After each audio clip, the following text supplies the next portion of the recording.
Hello and welcome back to the NOTCAST number 373 on the 9th of April 2024. Today I am going to be talking about Nirvana's final studio record, In Utero, and the compilation album Incesticide. And I was always meaning to do this today, but it really seems to have been on everybody's mind because I woke up this morning and pretty much every social media post I saw, Facebook, Twitter, not X, don't dead name it, it's Twitter, and also Instagram. Everyone was, pointing out that it was 30 years since Kurt Cobain died in America on the 5th of April 1994. And I find it really weird because to me, although it's 30 years, and that's a third of a century, it really doesn't feel that long at all. It feels like it's about 10 years and we've just lived a lot in the past 10 years, especially post-COVID. The idea that 4 years ago today, we were just in the second week of COVID lockdowns, working from home, wearing masks, only being able to go to Boots and the supermarket, those type of things, not being able to buy shoes, for example. And that seems like it was both a lifetime ago and very, very recent. And nobody really talks about that in the context of history and what it means, but it's there and it's real and it exists. That's the thing with history, is whilst it's always being written, the past is never going to change.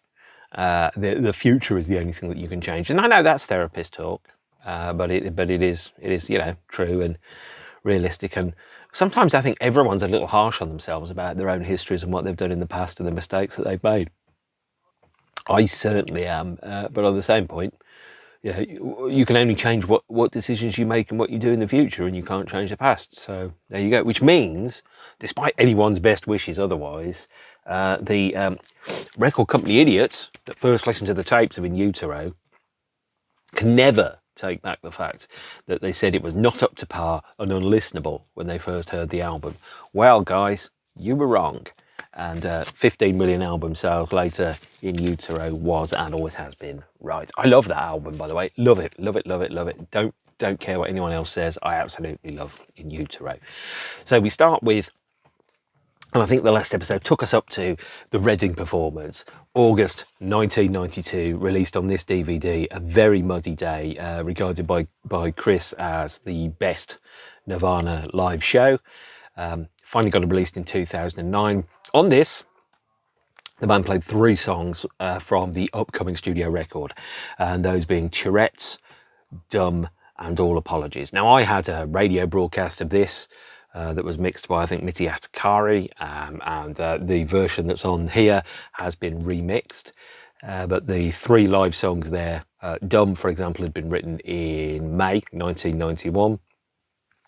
All Apologies, which was first recorded in Seattle in a demo studio on January the 1st, 1991 as well. So and Rape Me was first played in May 1991 or June 1991 and demoed in May 1991. So for people to say that In Utero is a kind of reaction to the fame that came trailing in the wake of Incesticide, they're absolutely wrong, because several of the songs on the album were written before Nevermind was even recorded or released.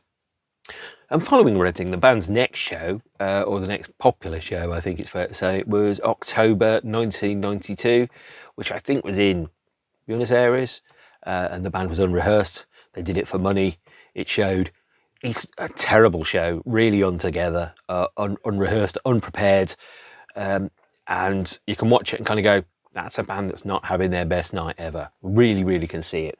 By the time they got back to South America in January 1993 and played a stadium in Rio, they were considerably more together, more rehearsed, just about ready to go into the studio to record the new album, and hot on the heels of the release of their first compilation LP, Incesticide. I have 2 copies of Incesticide.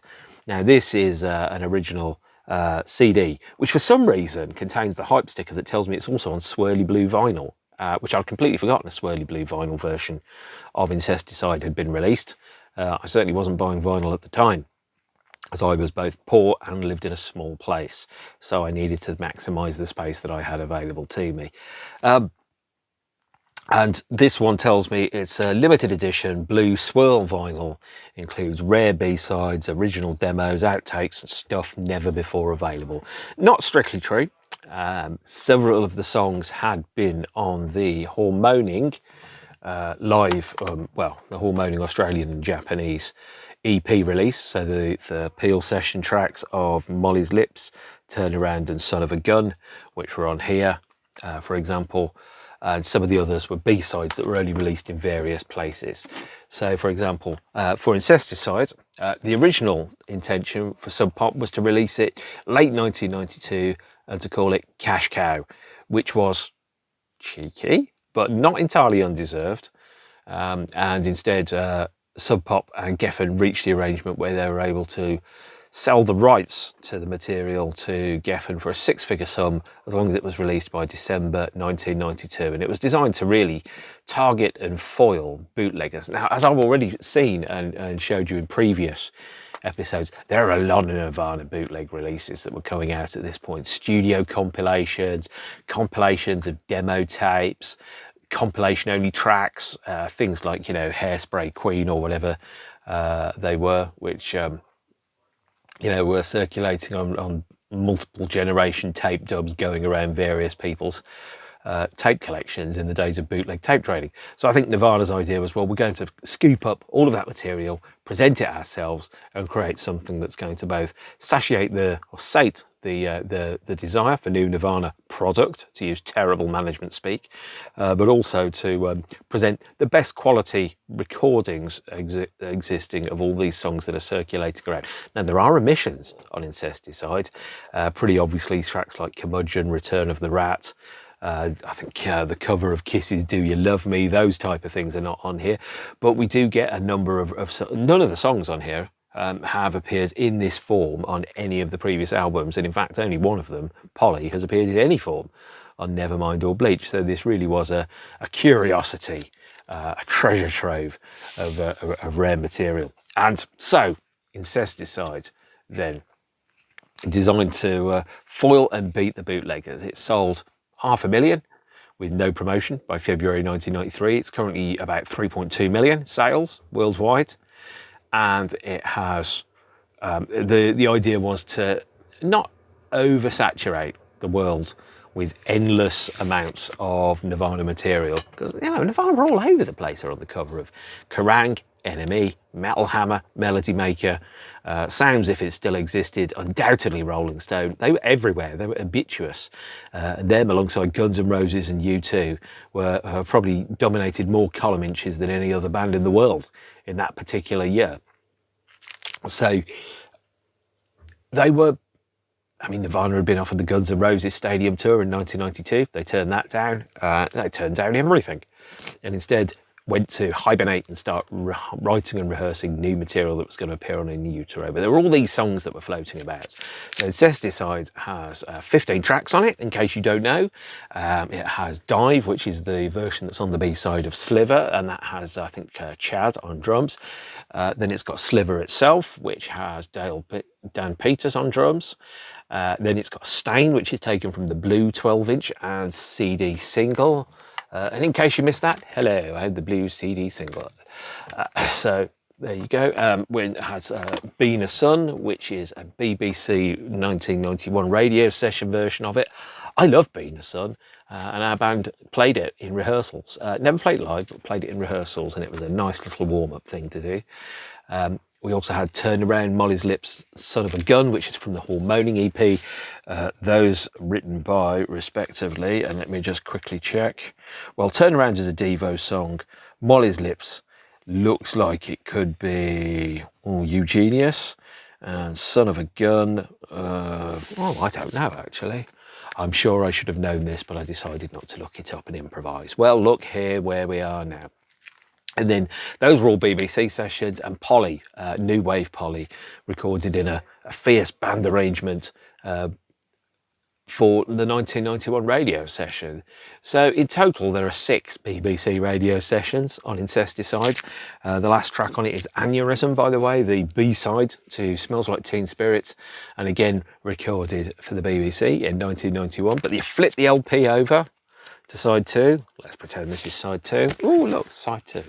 And you have mostly early material. So you have Beeswax, which is taken from a Kill Rock Stars compilation. Downer, which is on some CD issues of Bleach. A track called Mexican Seafood, which is from the Teriyaki Asthma #1 compilation.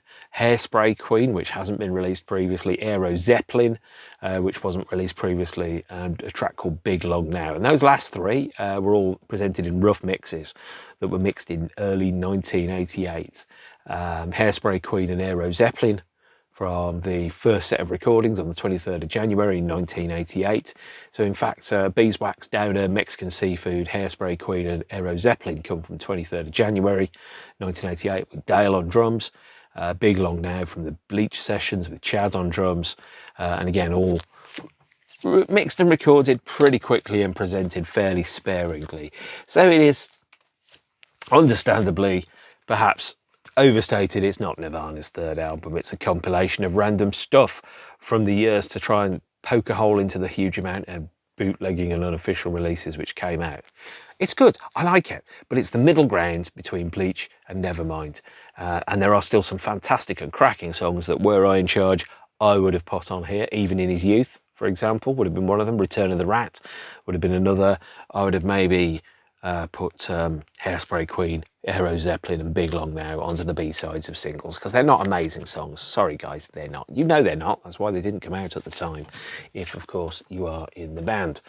And after that, well, just before that, October 1992, the band went into the studio and recorded a set of instrumental demos for the upcoming LP with Jack Endino, and most of them are on either this or, and that's the 20th anniversary edition of In Utero, or this with the lights out, the 2004 Rarities compilation mega set. Those instrumental demos were Dumb, Penny Royalty, I think, Rape Me, Radio Friendly Unit Shifter, A Jam, Very Ape, I think was one of them as well. And they were all instrumentals, apart from Rape Me, which had a vocal. And the vocal of Rape Me, by the way, was first released on this version of With the Lights Out, whereas on this one, it wasn't. And there was a track called, I think, Forgotten Tune as well. So there was a number of instrumental demos, which are not particularly good, it's fair to say. So Dumb, Francis Farmer, Very Ape, I think was on there, Penny Royalty, Radio Friendly Unit Shifter, and an instrumental jam. So were recorded with Jack Endino in October 1992. In December, the band did some recording, rehearsals. One of the tracks comes on With the Lights Out. And then January 1993, there was a live show and a demo session. So the live show, Rio, was, I think, probably one of their best live shows. Again, broadcast on television in South America. Really interesting. Would love it to have got a proper release, but it hasn't. And the band went into the demo studio on the 22nd of January, and they recorded versions of Heart-Shaped Box, Scentless Apprentice, Milk It, Moist Vagina, Very Ape, Untitled #1 and #2, and a cover version of Seasons in the Sun, as well as Gallons of Rubbing Alcohol Flow Through the Strip. And Gallons of Rubbing Alcohol Flowing Through the Strip, which is, by the way, the international added value bonus track on the original 1993 CD, also gets on the 2013 edition here, was originally called I'll Take You Down to the Pavement. And the reason it was called I'll Take You Down to the Pavement was because there was a frank exchange of words between Axl Rose in his more difficult days and Kurt Cobain, I think at the MTV Awards in 1992. And Axl said something like, "Kurt, tell your bitch to shut up," to which Kurt said to Courtney, "Bitch, shut up." And Axl was like, "I'll take you down to the pavement." And then there was a brief scuffle, and they thought, "We'll remember that." And they used it as the title for the song. Obviously then changing the title so as not to offend any precious little rock stars I may have previously done NOTCASTs about. Gallons of Rubbing Alcohol got a release on, I think, the B-side of the promotional 12-inch of Heart-Shaped Box, but also on the CD of In Utero as the hidden bonus track, the sequel so to speak, to Endless Nameless. Is it a good song? No, absolutely not.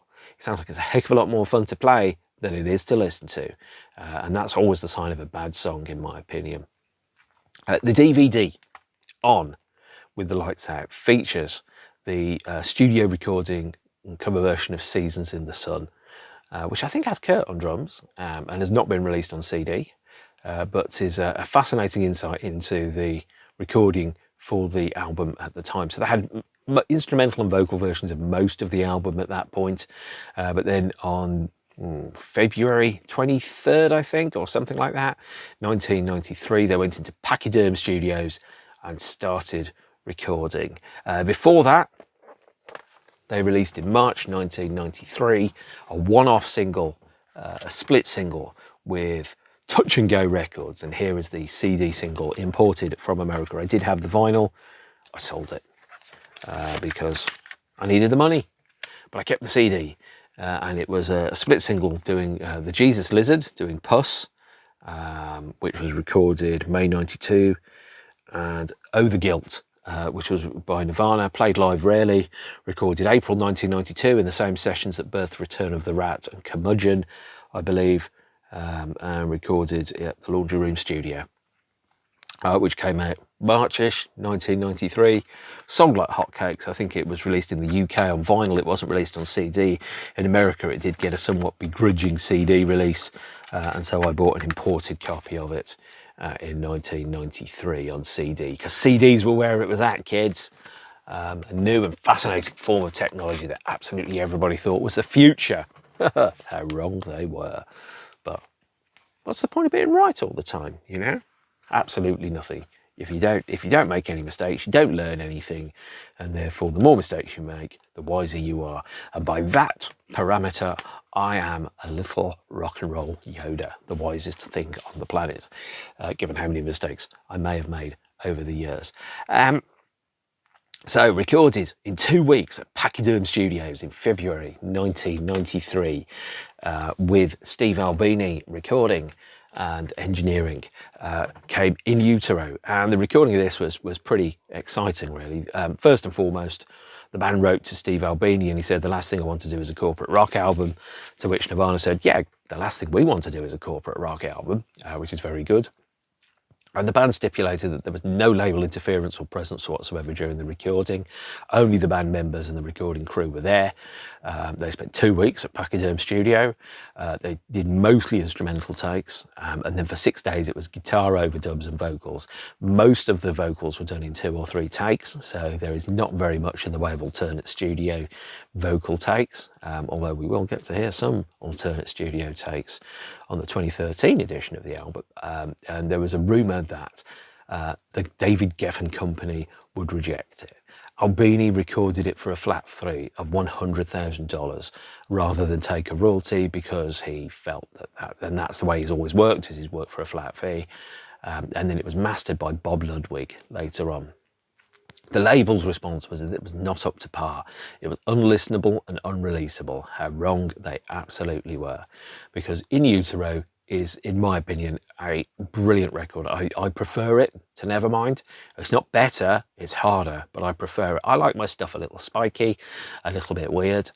In Utero definitely has that in spades. In Utero also, follows the standard verse-chorus-verse structure, has more obtuse, less obvious songwriting. It's less hooky, but there are still choruses, verses, guitar solos, and the sound is more aggressive. It's like somebody took the songwriting from Bleach, the production from Nevermind, and put the two together. Now, if you were going to listen to the albums without knowing which one was made first, you would say probably In Utero was the album that was made after Bleach, and Nevermind was the album that was made after In Utero, on the grounds that some bands, their first few songs aren't that great. Their second bunch of songs are better. Their third bunch of songs, incredible. But you'd have thought, no, actually, but the band lent into being a little bit weird and a little bit strange, really, it's fair to say. The lyrics were more direct. Every song has a reference to illness or disease or a bodily function. Most songs have references to parenthood, childhood, or birth, or something along those lines. Even, for example, the cover to the final single released during the period, All Apologies, features a seahorse. And the seahorse, by the way, is, as far as I can recall, the only male that gives birth. Surely one of the prerequisites, depending on who you talk to about various trans issues, is that a woman can only be somebody that gives birth. Well, firstly, what does that say about women that can't get pregnant or don't have working parts, or however you want to describe it, or don't want children? Are they not women? Of course they are. Just in the same way that a male seahorse isn't a female seahorse just because it gives birth. But I'm not going to go too deep into all of that, because frankly my brother can argue with you on Twitter about it if you want to, and he will do it frequently and for hours on end without taking a breath of oxygen or a sip of water, whereas I don't really feel that bothered about fighting that with people. Absolutely not. So In Utero, as an album, is, I think, although Kurt Cobain said it wasn't very personal, I think it is. It's very, very personal indeed. It's an album that reflects the changes both in Kurt and the band's life since Nevermind. I mean, obviously the cover of Nevermind is a naked baby reaching for a dollar bill.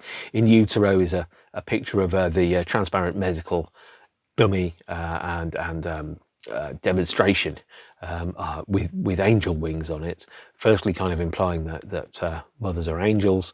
The second one, and obviously one of the gifts of angels is, or God itself, is to give people life, but also around the idea of the wonder of biology and humanity and evolution and everything that goes with it. Really fascinating idea. And then calling the album In Utero the idea of being born, becoming who you really are, and reaching almost your first stage of evolution. If Nevermind is the baby, then In Utero is the adult. All that stuff kind of flips together, and I think it's really, really interesting from an artistic perspective, is that's a decision that they made. And the lyrics are more direct, as I've said.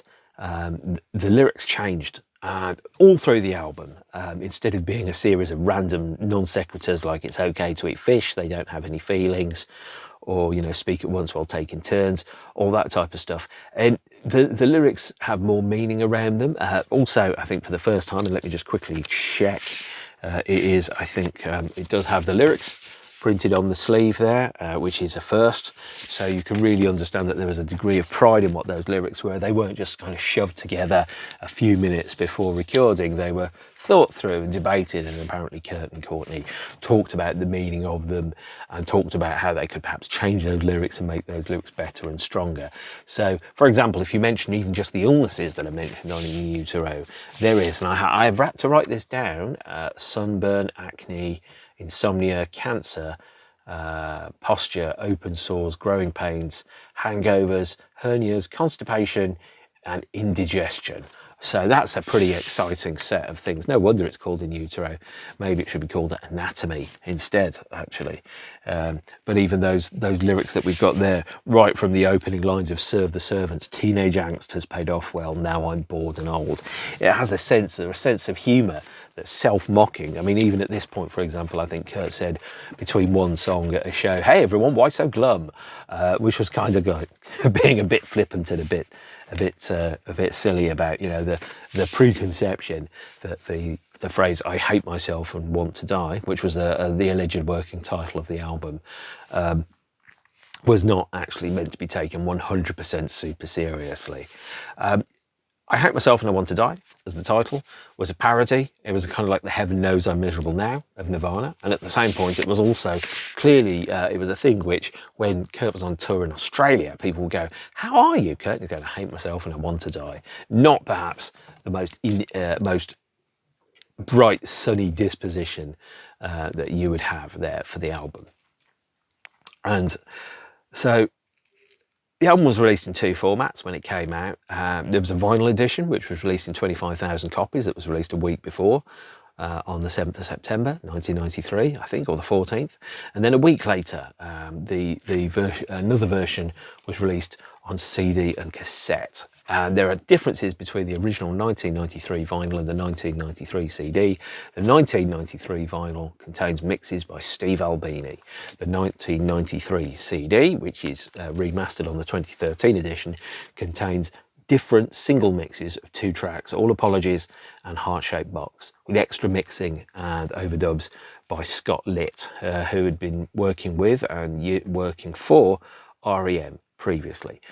These mixes were on the CD, later on later vinyl copies of the album. And the differences between those two mixes are substantial. So the original All Apologies mix has a dirtier, grungier, harder, crunchier sound to it. And Heart-Shaped Box is cleaner from a guitar perspective and doesn't have backing vocals or resung vocals. It has different vocal tracks on it. Luckily, the original Steve Albini mixes are on the 2013 version as bonus tracks on CD1, I believe. So the original Steve Albini mix of Heart-Shaped Box and All Apologies, alongside Scott Litt's remix of Penny Royalty. The second version of the album was released in February 1994, and the reason the second version was released is because Walmart and Target, I believe, or Walmart and Kmart wouldn't sell In Utero. Because there's a track on there called Rape Me, and there is also this cover art that contains a picture of a fetus on the background, as well as, various body parts from various anatomical dolls. Kmart and Walmart said that it wasn't in their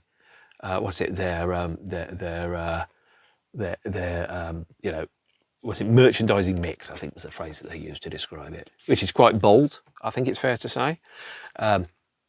But at the same point, if you live somewhere that didn't have a Walmart, didn't have like a mom and pop store or a Target, if it only had a Walmart and a Kmart, the only way you could get hold of In Utero for 6 months was to order it from somewhere and have it arrive in the post, or get somebody that lives in a bigger city to buy it and post it to you, which is a bit bizarre. So the idea came in November 1993 is to change the version of In Utero that was released just to those two stores, was to change the back cover, to change the name of Rape Me to Waif Me, and to also add a Scott Litt remix of Penny Royalty, which was going to be the third single released from the album.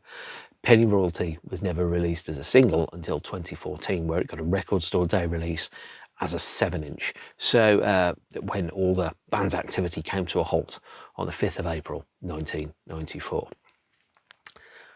Right, let's go through the album track by track, shall we? Track 1 is Serve the Servants, and Serve the Servants comes from a 1992 acoustic demo. I think the acoustic demo is on With the Lights Out, wherever I put that. You can see me frantically looking around to see where I put it. Yep, here it is. That's With the Lights Out. And the first take of Serve the Servants is the version that opens the LP. So I'm not quite sure how many takes of it there were. Certainly only 1 or 2 vocal takes, maybe 4 or 5 instrumental takes for Serve the Servants. And it was then followed up by Scentless Apprentice. Scentless Apprentice had been played live. I think there's a 17-minute jam version of it at one of the shows before it came out, which was broadcast on television. I'm sure it's either Rio or Buenos Aires, where the band hadn't quite worked out what the arrangement was going to be. And that's a painful listen because it clearly has no structure. And Scentless Apprentice takes its inspiration lyrically from a horror novel called Perfume.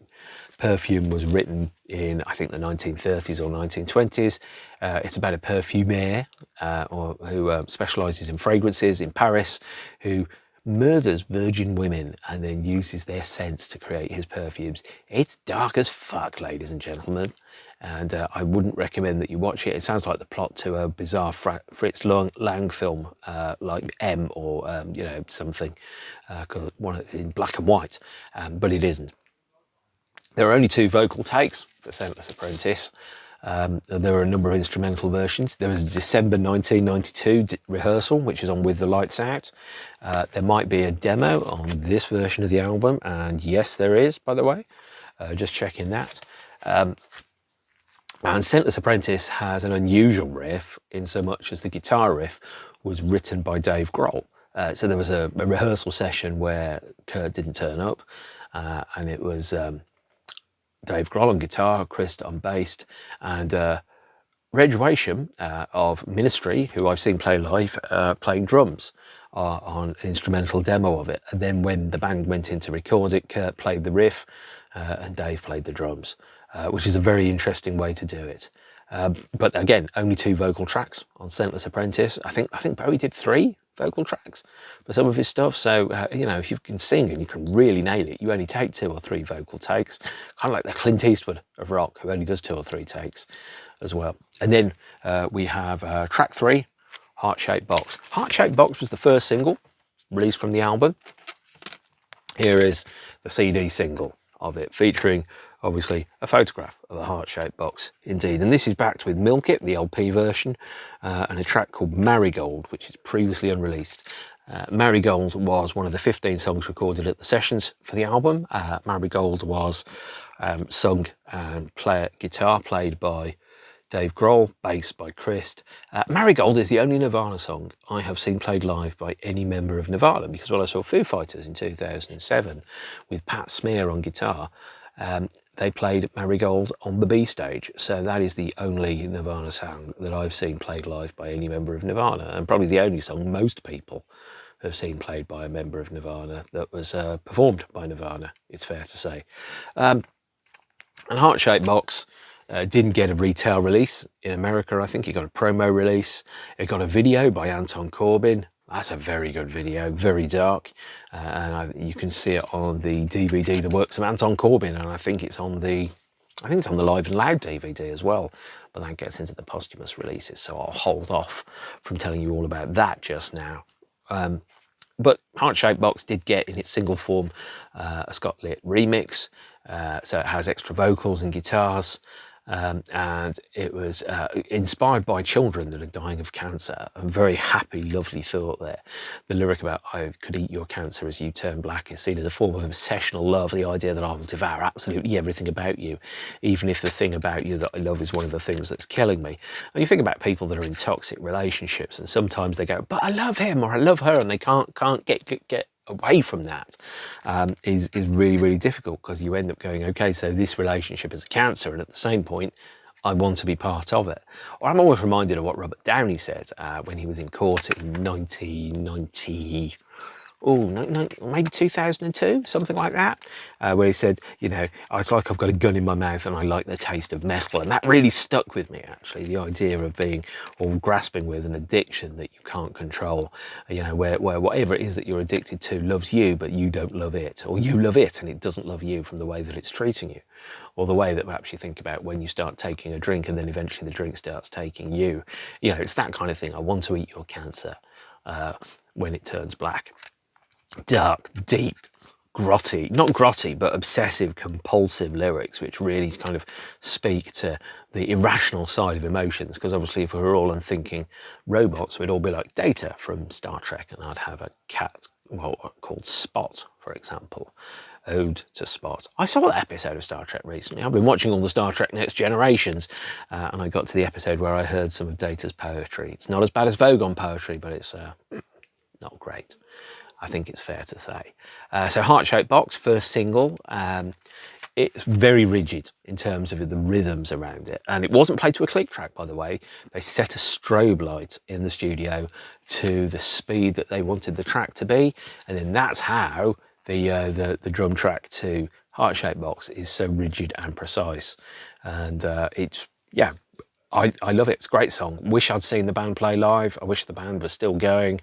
I wish that Kurt was still alive. All that type of stuff. But yeah, I loved Heart-Shaped Box. I thought in Utero, pardon me, and I think my girlfriend bought it before I did, so I listened to her copy for a long period of time. In 1993, I remember listening to it and thinking, yeah, this is a great album, but good God, it's going to lose some of the pub kids, isn't it?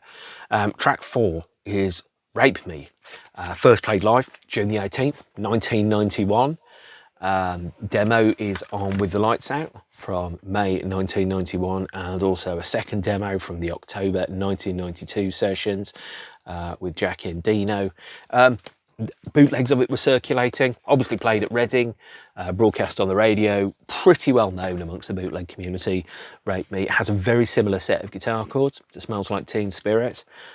Really interesting the way that it kind of subverts and changes those chords and that structure to give you something that's completely different. You could be fooled into thinking that it was them jamming on a variation of Smells Like Teen Spirit before they played the song itself. No, absolutely not, no. I also saw Succession, season 3 yesterday, which features a very appropriate use of the Rape Me track during a scene where there's some debate around sexual assault in the workplace. And by the way, I know I'm late to Succession, but I wanted to watch it all in one go without having to wait years between episodes. I'm also starting watching The Sopranos again. So I'm experiencing The Sopranos for the first time. I'm experiencing Succession for the first time. I'm experiencing Star Trek The Next Generation for the, oh God, and more than once. Don't tell anybody. I put it that way. And then track 5 is Frances Farmer will take her revenge on, will have her revenge on Seattle. Now you might think, what's that all about? That's a long title for a song where the lyrics don't necessarily make sense.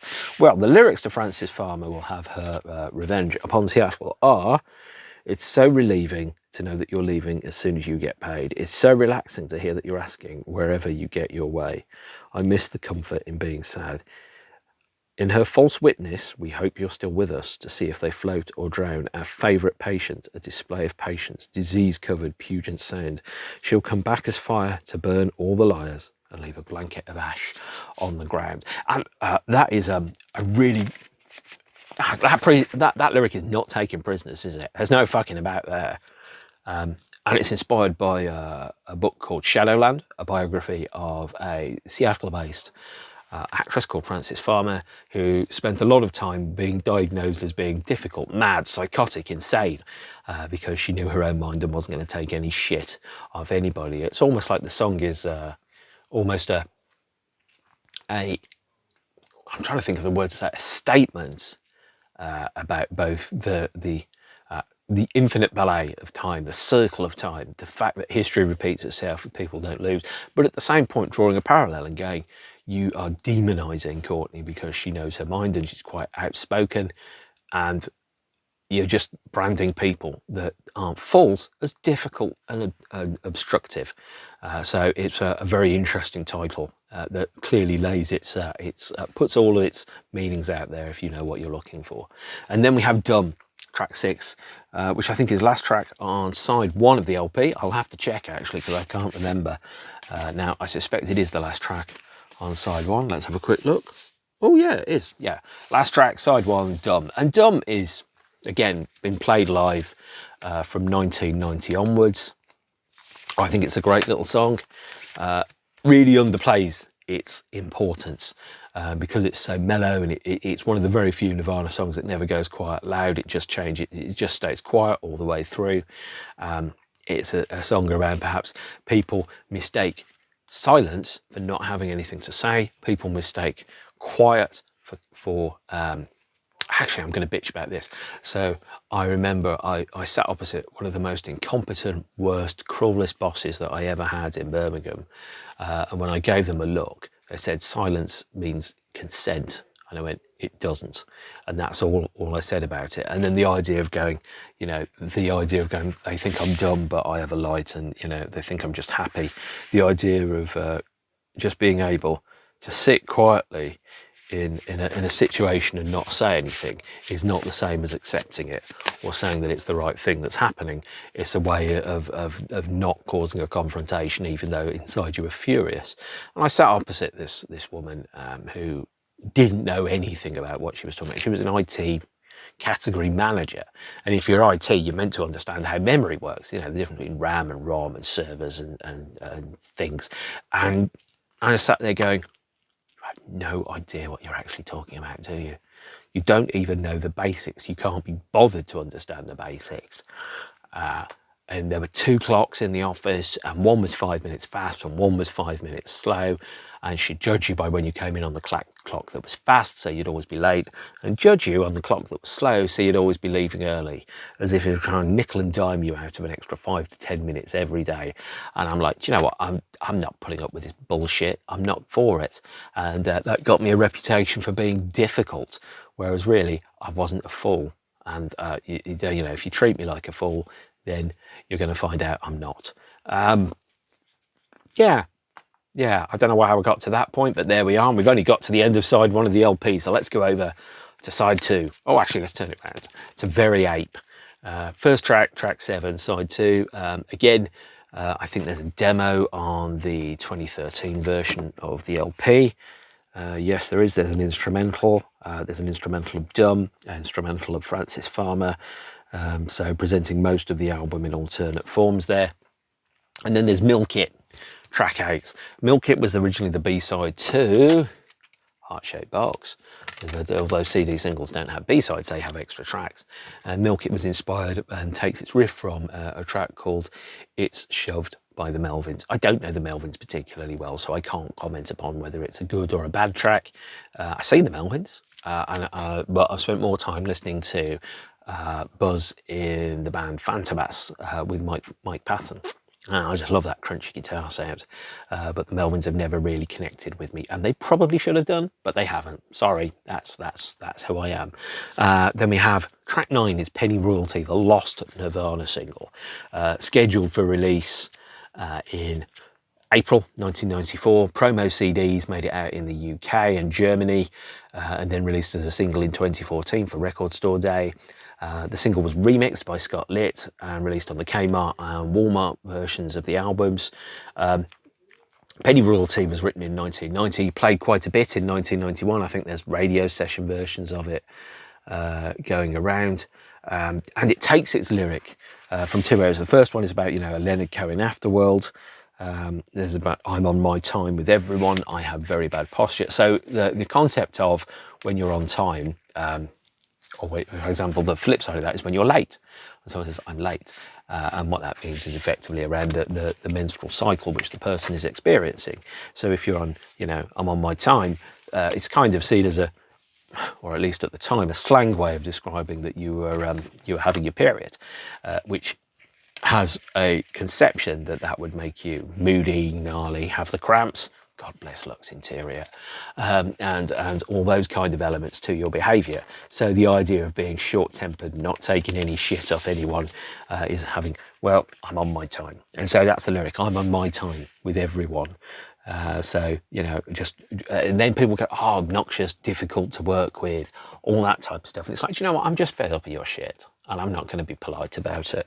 And then there's also the lyric about, I have very bad posture.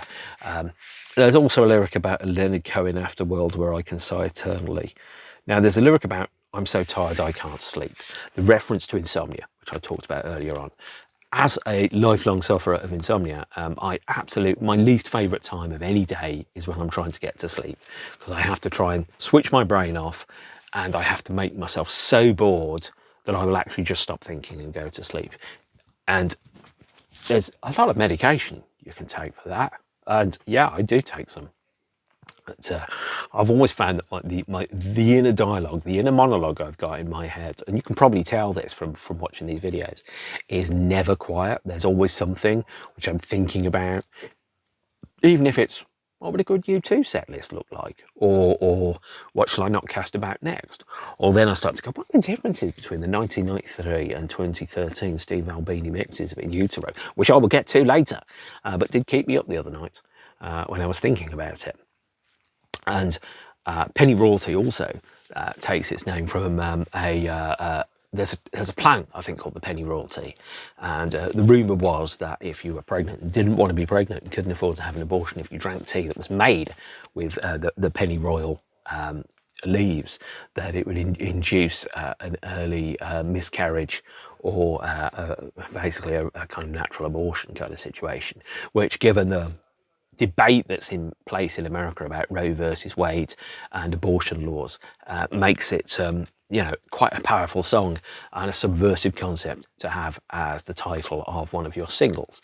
And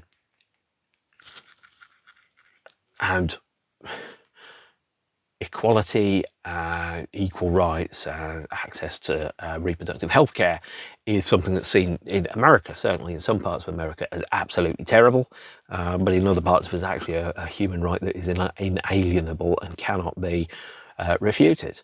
And of course, do the people that hate, for example, the pill or abortion, what's their opinion on vasectomies? What's their opinion on hysterectomies, for example? How do they feel about that, Or are they going to say, well, nature has a way of sorting that out? Well, bullshit, guys. So if you probably worked out, I'm a lily-livered, tree-hugging, hippie, commie liberal. So there you have it. Track 10 is radio-friendly unit shifter, by the way. Absolutely love this on my playlist of the album. Radio-friendly unit shifter is the opening track, which is good because they open most of the shows on the tour with it. It's one of those songs that just goes, use just once and destroy. You know, someone found my skeleton key.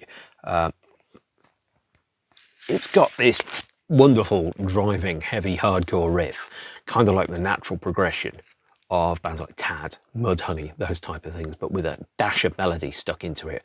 I can't really speak articulately about radio-friendly unit shifter. It's obviously a piss take and a parody of the title of some of the other songs, going, well, this one's going to be a hit. It's a radio-friendly unit shifter. It's friendly for radio. It shifts units in the shops.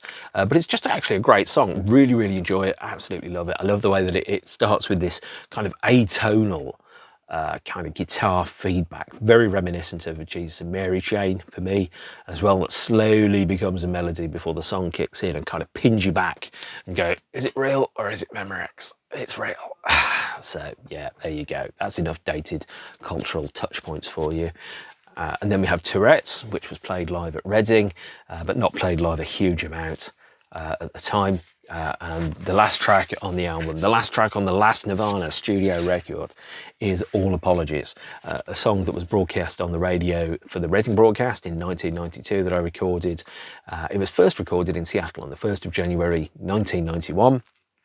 And All Apologies is just one of those gorgeous, incredible songs that as soon as you hear it, you go, I'm going to know this song for the rest of my life. I'm going to be listening to it for the rest of my life. You know, the lyrics around, for example, what else should I say? Everyone is gay.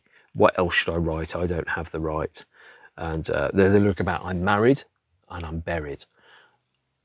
And for me, I thought before the song came out, I thought it was called Male Rape. And it was about, you know, the juxtaposition or the inversion of the traditional concept of rape is that men can be raped too, which I thought, that's a brave move, but it wasn't. That wasn't what the lyric went. And then there's the line about, I wish I was like you, easily amused. Sunburn with freezer burn, choking on the ashes of her enemy. All in all is all we are. And that line about choking on the ashes of your enemies. Sure, that's a bit Conan Barbarian. What is best in life? To see your enemies driven before you, to see them crushed and hear the lamentation of their women. As Schwarzenegger said, it doesn't sound as good coming from a Birmingham accent as it does from an Austrian accent. That's not necessarily a surprise. But it's this brilliant kind of almost elegiac kind of funeral song. It was the last single released in Nirvana's lifetime, All Apologies, and has some cello on it as well, I think. The single of All Apologies was backed with Rape Me and a track called Moist Vagina. Moist Vagina's awful. Sorry, it really is. It was one of those formless studio jams where Kurt tells you about a woman who has a moist vagina. Well, thanks.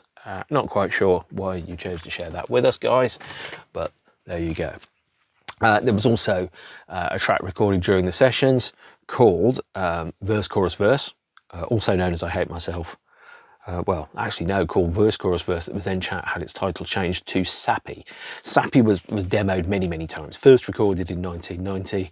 Finally, a definitive studio version was released and signed off in 1993.